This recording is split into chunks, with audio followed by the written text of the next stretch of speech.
Hai, selamat pagi, siang, sore, malam teman dengar, kembali dengan ku Ilham Hadi. Dan sekarang aku akan melanjutkan pembacaan novel Pergi karya Terelie. Sekarang sudah bab 8, judulnya Mama Tahu. Tapi seperti biasa sebelum aku mulai pembahasan, aku ingin menyampaikan yang pertama adalah untuk teman dengar, kusarankan sebelum mendengarkan video ini ya, sebelum mendengarkan kontenku ini, ada baiknya jika membaca novel Terelie terlebih dahulu, karena dengan begitu teman dengar bisa memiliki imajinasi sendiri atau penggambaran cerita sendiri menurut teman dengar masing-masing. Lalu kalau ada yang nanya gitu ya, kalimat-kalimat yang ada di setiap bab itu kan ada ya, setiap bab itu ada kalimat di sampingnya itu. Nah, kebanyakan itu kalimat itu aku yang bikin.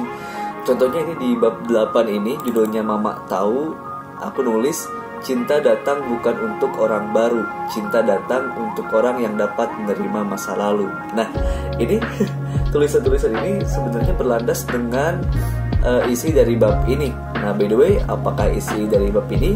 Di bab kemarin kita tahu jika Bujang akhirnya akan memulai pembahasan yang lebih serius dengan Tuanku Imam. Dan ya, tanpa lama-lama lagi, ini mohon maaf videonya kalau banyak suara ya, karena kedekamnya di sore hari. Silahkan duduk dengan tenang, rebahan, atau cari posisi yang paling nyaman menurut teman dengar sekalian. Dan jangan lupa membeli buku yang legal, dan jangan lupa membeli buku yang legal, lalu dengarkan saja.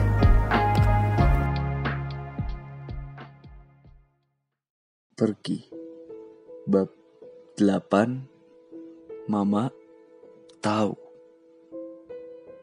Apakah Bapak pernah menikah sebelum dia pulang dan menikah dengan Mama?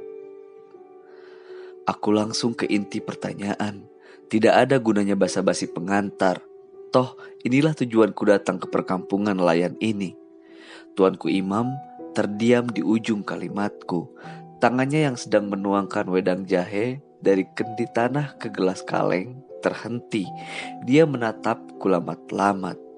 Ruangan kantor sekolah mendadak lengang, menyisakan asap mengepul wedang jahe. Bagaimana? Kau tahu itu, Agam? Akhirnya Tuanku Imam bicara, meletakkan kendi. Aku tahu. Tidak penting bagaimana caranya. Aku menjawab dengan intonasi yang berubah.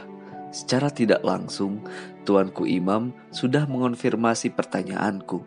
Jawabannya adalah, iya, Bapak memang pernah menikah. Tuanku Imam memperbaiki sorbannya, juga posisi duduknya.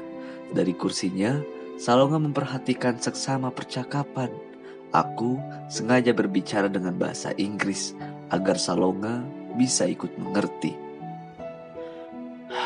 Ya Robbi, Tuanku Imam menghela napas perlahan.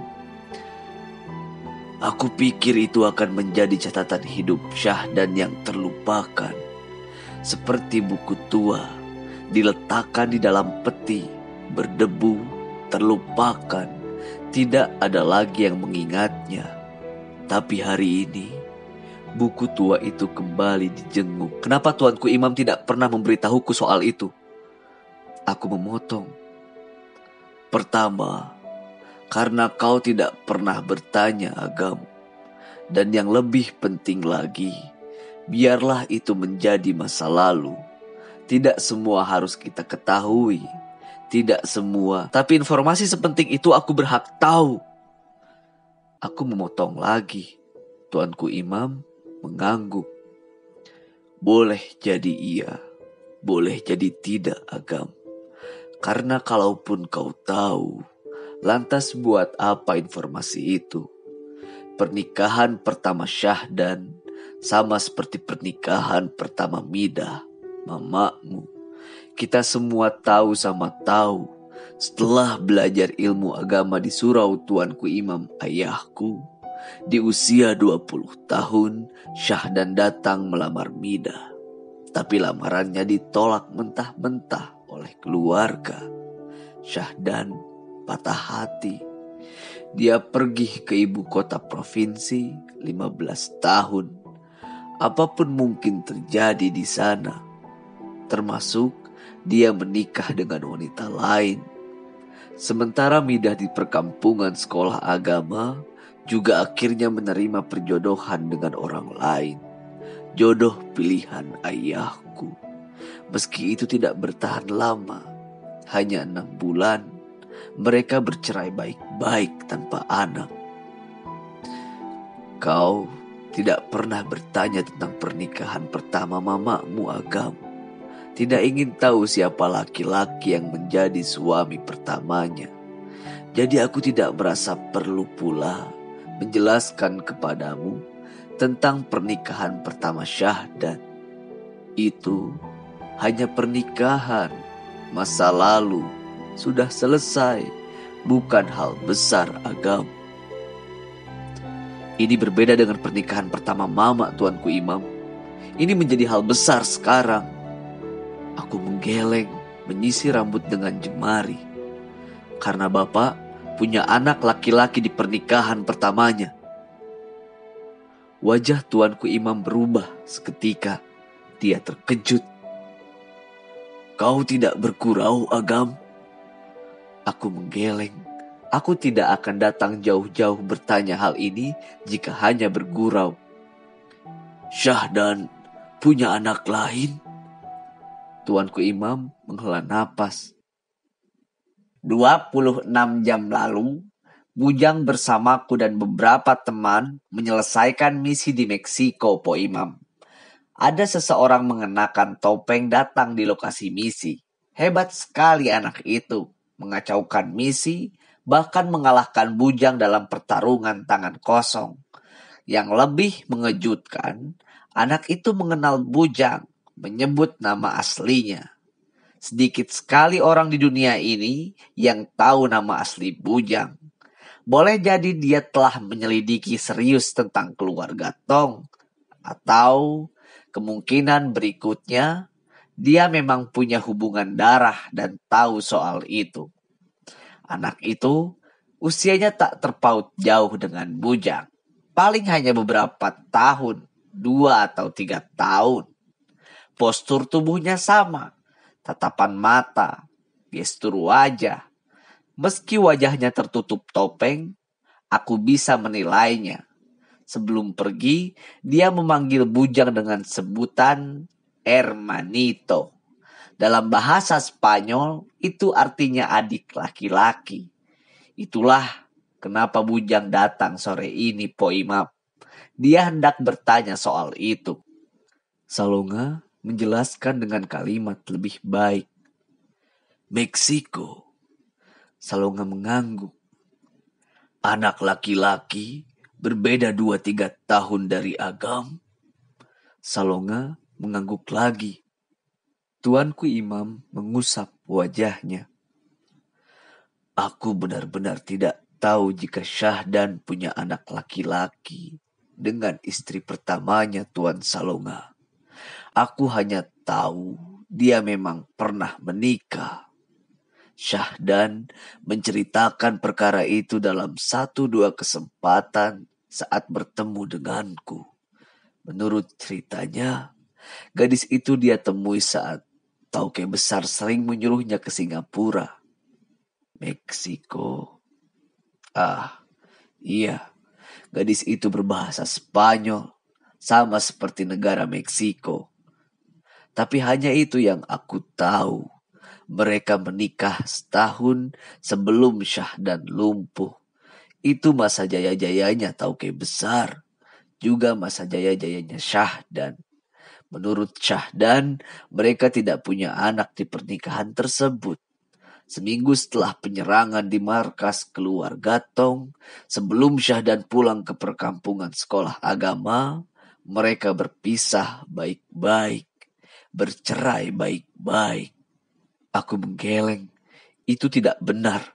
Aku tidak yakin Bapak berpisah baik-baik dengan istri pertamanya. Fakta bahwa Bapak bilang dia tidak punya anak kepada Tuanku Imam menjelaskan hal tersebut. Itu mungkin sulit dipercaya, Agam. Tuanku Imam menatapku. Tapi aku bisa memastikan Syahdan sendiri yang bilang dia memang tidak punya anak atas pernikahan tersebut. Dia berbohong. Aku berkata pelan. Syahdan bukan seorang pembohong agam. Tuanku Imam meluruskan. Apa susahnya? Dia bandit besar. Berbohong mudah saja baginya. Tidak, Bujang. Salonga kali ini yang menimpali. Bapakmu memang bandit besar, tapi dia tidak berbohong. Dan lebih dari itu, setauku dia tidak mempermainkan perasaan perempuan. Lantas bagaimana dia bisa bilang dia tidak punya anak di pernikahan pertamanya, Salonga? Jelas-jelas dia punya anak laki-laki. Dia mengingkarinya, bukan? Aku berseru. Hei, kita belum bisa memastikan itu, Bujang. Orang bertopeng itu belum tentu anak Syahdan. Ya, meski aku sendiri meyakini itu memang anaknya Syahdan.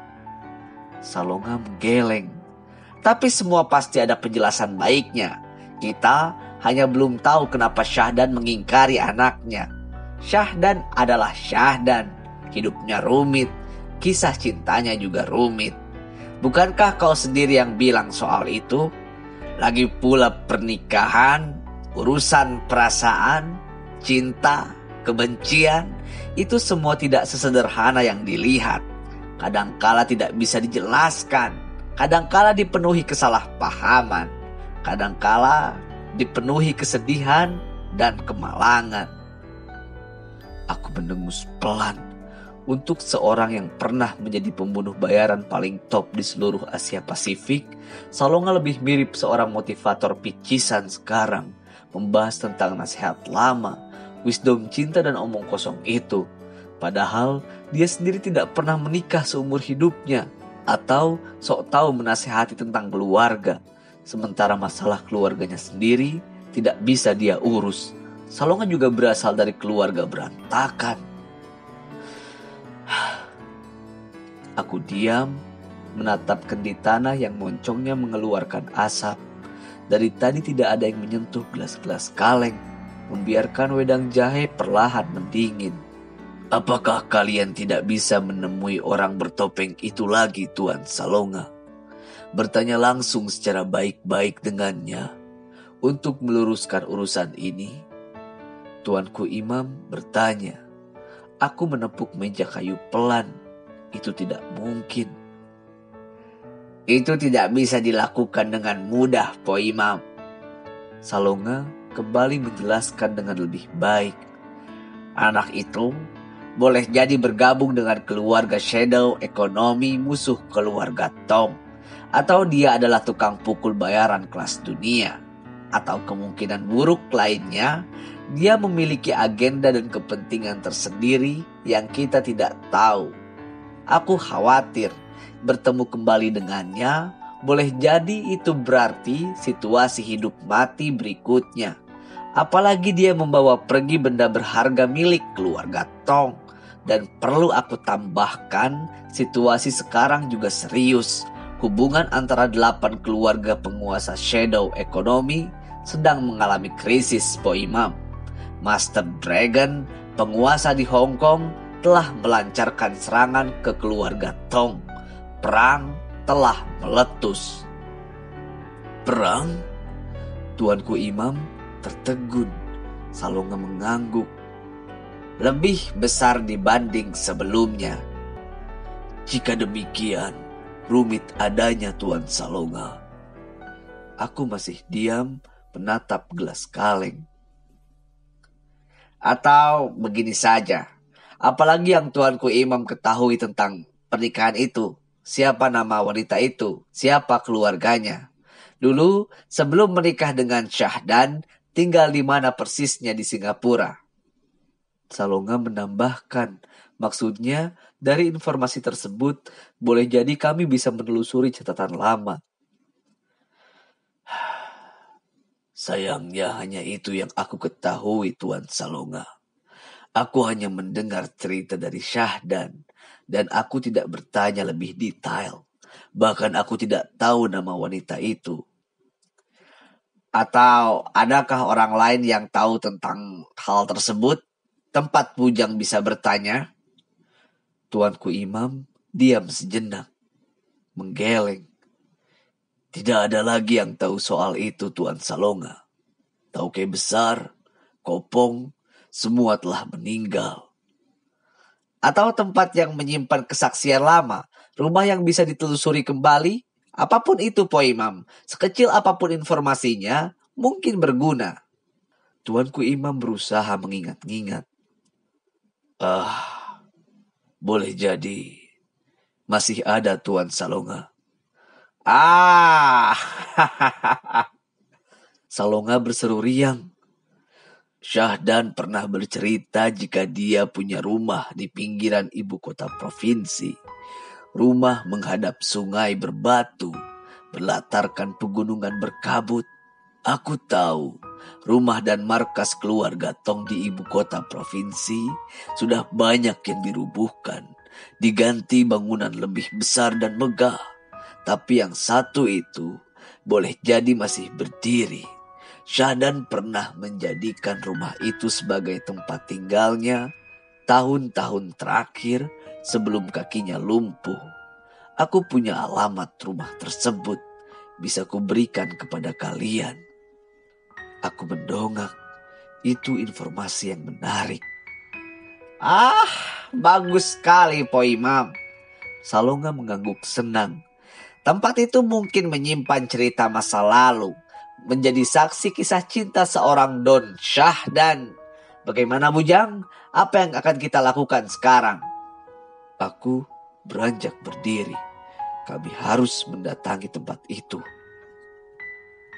Setelah menyerahkan alamat rumah itu, Tuanku Imam mengantar kami hingga halaman sekolah.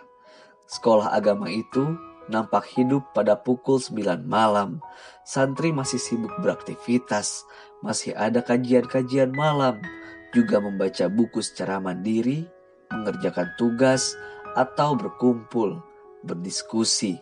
Beberapa santri melintas di halaman, membawa buku tebal, memakai sarung. Mereka menyapa kami ramah. Lampu di menara masjid terlihat kerlap-kerlip. Maraming salamat, Po Imam. Salonga menyalami Tuanku Imam, berpamitan. Besok-besok, jika ada kesempatan, aku akan berkunjung kembali. Ikan bakar itu adalah target serius yang harus kudapatkan. Tuanku Imam tertawa, hanya terlihat giginya.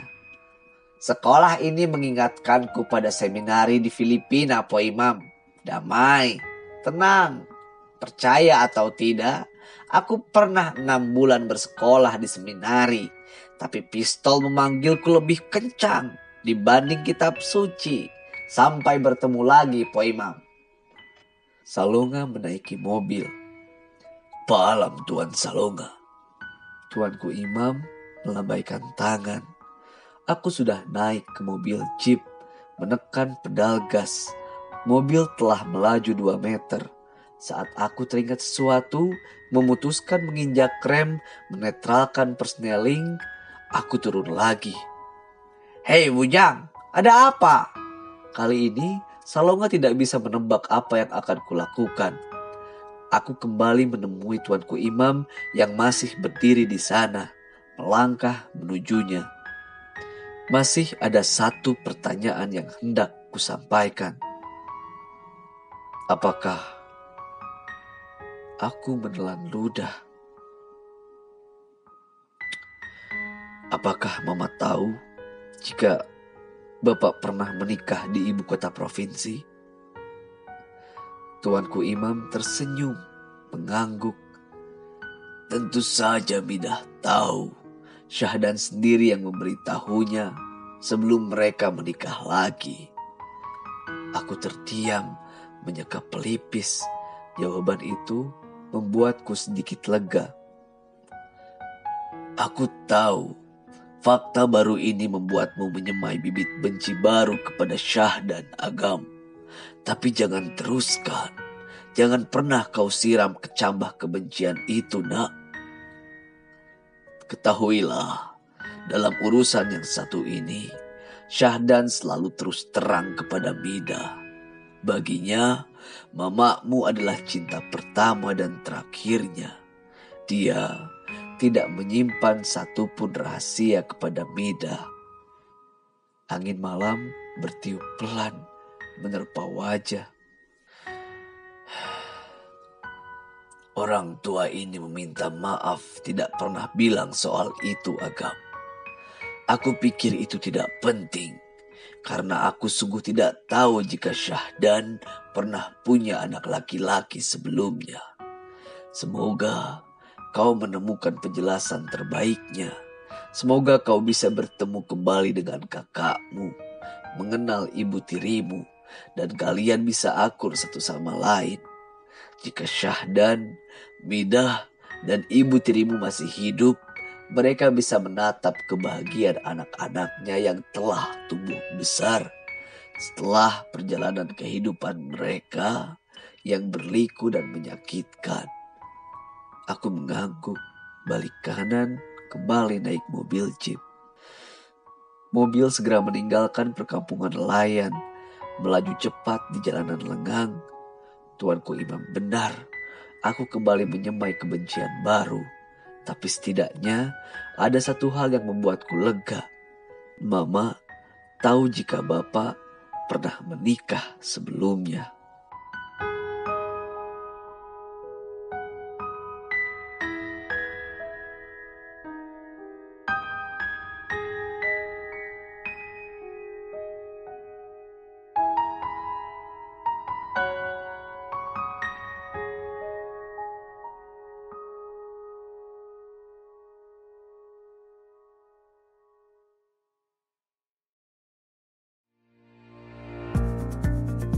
Itulah tadi pembacaan novel Pergi bab 8 judulnya Mama Tahu. Di bab ini kita akhirnya mengetahui beberapa hal lagi yang tersembunyi, termasuk pada endingnya kita akhirnya tahu jika sebenarnya mamanya Bujang ini tahu jika suaminya ini Syahdan atau Samad pernah menikah sebelumnya. Tapi ya yang namanya cinta gitu ya, bukan tentang kita berdua aja, tapi tentang kita bisa menerima masa lalu kita. Asik. Oke, kukira itu saja. Terima kasih karena teman dengar sudah mendengarkan sampai akhir. Silahkan klik tombol like, share, dan subscribe jika suka dengan channel ini, dengan video ini. Jangan lupa jika teman dengar ingin mengapresiasiku, silahkan klik juga link Instabio di bawah. Di situ ada link Saweria dan silahkan menyawer seikhlasnya untuk mendukungku, untuk mengapresiasiku secara langsung. Itu saja. Bila madi dan bye-bye.